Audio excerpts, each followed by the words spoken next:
It was 2005, the dawn of a new era in the National Hockey League. New lines and smaller equipment for goalies. Now legalized what became known as the stretch pass. And no more tie games. Shootouts were added. Every game would have a winner.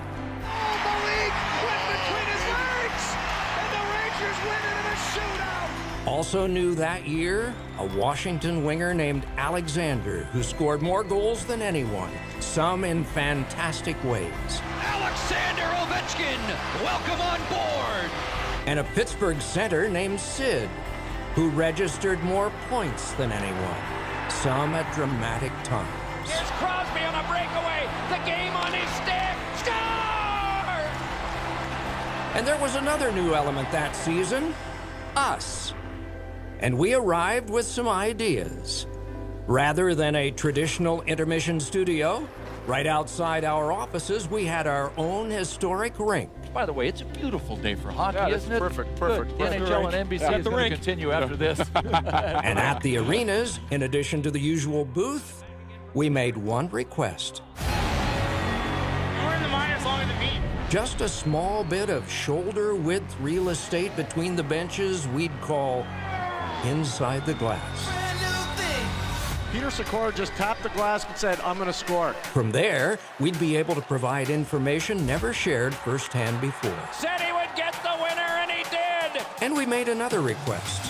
Coaches' interviews during the game. What's your message to the team the rest of the way in terms of pushing to work? Simple, work hard. It's not like game over. Oh, there were hazards down there. My goodness, Pierre. And occasionally angry people nearby. Raviolette's furious at Bosma. Others began sharing our space. Pierre, you get some company now and then. And inside the glass became the league standard. In the years that followed, we were thrilled to show many dazzling new players who could bring a crowd to its feet. Who else but Patrick Kane? Or those who could quiet one with unforgettable goal-mouth brilliance. And sent across. Oh, and it didn't go. It was Tuck with a wide open net. The players' impressive skill was matched by their hearts. Whether it was as typical as capital Brett Connolly making sure the puck got where he intended. Look at her, though. Is that all worth it right there? Oh, my heart's melting now watching this little girl. Or a little girl in a St. Louis hospital named Layla Anderson, battling a potentially fatal illness, befriended by Blues defenseman Colton Parayko and his teammates. That was a season that saw her get a life-giving bone marrow transplant. Let's go! Blues! And her mutually inspired friends winning the Stanley Cup and seeing to it that they would all celebrate together. This is unreal. Yes. Unreal. You're the best. You are the best. Last year, we got to show 24 teams of athletes take a pandemic pause of 4.5 months, return from 20 countries, We plan on staying here a while. go to 2 bubbles, complete all 33,000 COVID tests to compete for the Stanley Cup, but even during that, take an important 2-day pause for racial injustice. On behalf of the NHL and the Hockey Diversity Alliance, we vow and promise to stand up for justice and fight for what is right. And in yet another display of player humanity, in October 2017, just after their city was devastated by a mass shooting that claimed 58 lives, the new Vegas Golden Knights devoted their home opening game to the tragedy and those who were heroic during it. Player Derek Engelland spoke for the Golden Knights. Like all of you, I'm proud to call Las Vegas home. To all the brave first responders that have worked tirelessly and courageously throughout this whole tragedy, we thank you. To the families and friends of the victims, know that we'll do everything we can to help you and our city heal. We are Vegas strong. You watch these men in such situations and you forget not long before they were just kids on sponsored teams. Guess what number, just like today? During Hockey Day in America, we celebrated that. When the Blues were in Minnesota 2 years ago, Pat Maroon and Zach Parise were playing once again in bigger jerseys, but again for hometown teams. And the childhood wonder of playing outdoors. We were thrilled to be in Buffalo on New Year's Day in 2008 for the inaugural Winter Classic, Sabres and Penguins.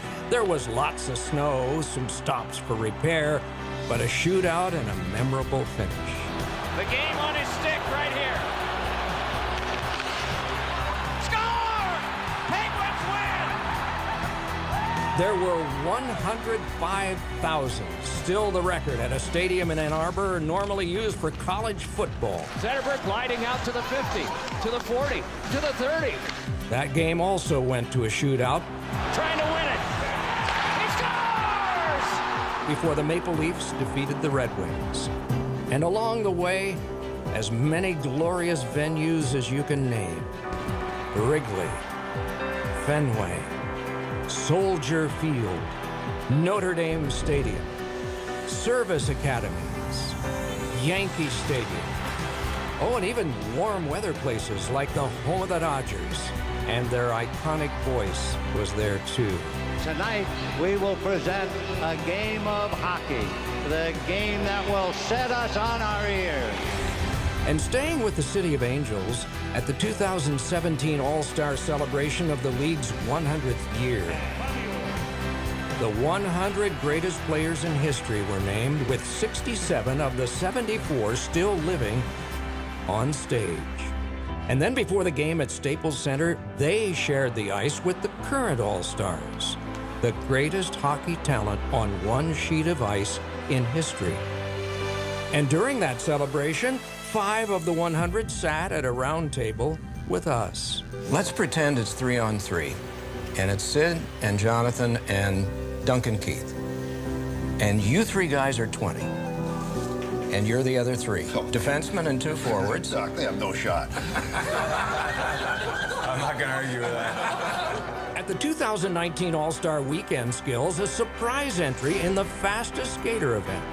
2018 U.S. Women's Hockey gold medalist Kendall Coyne Schofield.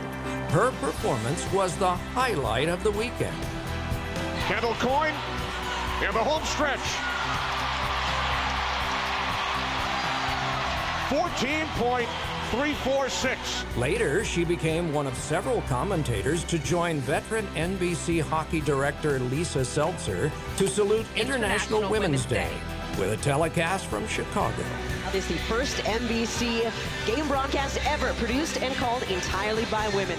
And though our hockey crew always missed Thanksgiving and New Year's Eve for special telecasts, Let me find my Jackie. the one day we did shout-outs Happy Mother's Day, everyone. was Mother's Day. I'm gonna be the best hockey player. And on Mother's Day 2 years ago, the Bruins' Matt Grzelcyk notched his first playoff 2-goal game at home with his mom, Kathleen, watching, and added a shout-out of his own. Someone I talk to every day. She means the world to me, and I certainly wouldn't be in this position without her.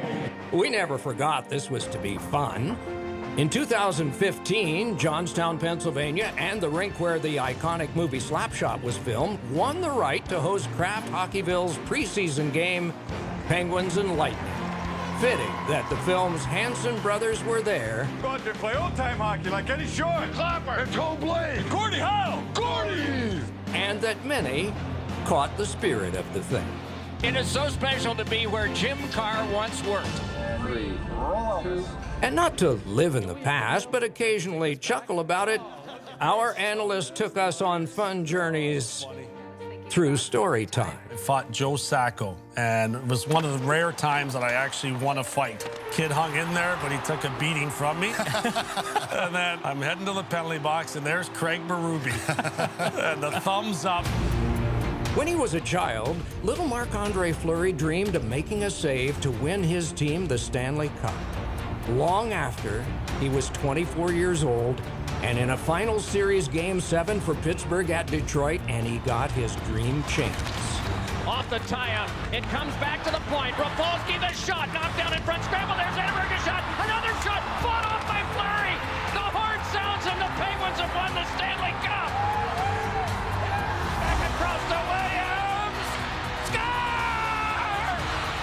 There have been several other cup-clinching moments we were thrilled to see with you. Handing on to Kane again. Threw one in front. Oh my, it rattled around and then score! We saw no light, we saw no signal, but they are celebrating at the other end of the ice. What chaos! 3-on-2. Clifford gave it across. It's held in a shot. Safe.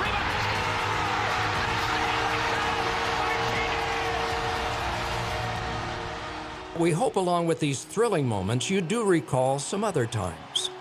Just prior to the playoffs in 2013, following the Boston Marathon bombing, at TD Garden, Rene Rancourt was singing the anthem, and thousands joined in.